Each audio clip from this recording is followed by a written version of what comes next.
நான் எப்பவும் சொல்றதா, எனக்கும் அடிக்கடி நான் சொல்லிக்கிறதா, மனிதர்கள் நம்மளை குறித்து முடிவு செய்யக்கூடிய, தீர்ப்பு செய்யக்கூடிய, கருத்து சொல்லக்கூடிய எந்த விஷயமும் எதுக்கும் பலன் இல்லை.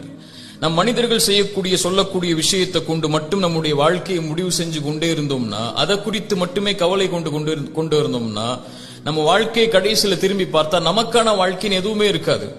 நல்லது செஞ்சாலும் இந்த உலகம் நம்மளை குறை சொல்லதான் போகுது பெரும்பான்மை. நம் தவறு செய்தாலும் நம்ம மீண்டு வரணும்னு சொல்லி பெரும்பான்மை விரும்பாது.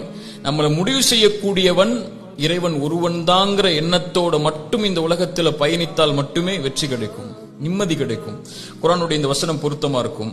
இன்னஹு மயத்தகி வயஸ்பிர் ஃபஇன்னல்லாஹ லா யுதீஉ அஜ்ரல் முஹ்சினீன். யார் இறையச்சத்தோடு பொறுமையை கடைபிடிக்கிறார்களோ, தக்குவா சபுர், மக்கள் விமர்சிக்கக்கூடிய, மக்கள் கருதக்கூடிய, மக்கள் எண்ணக்கூடிய, மக்கள் கருத்து சொல்லக்கூடிய எல்லா விஷயத்திலையும் தக்குவா சபுர் என்கிட்ட இருக்குன்னா, ஃபஇன்னல்லாஹ லா யுதீஉ அஜ்ரல்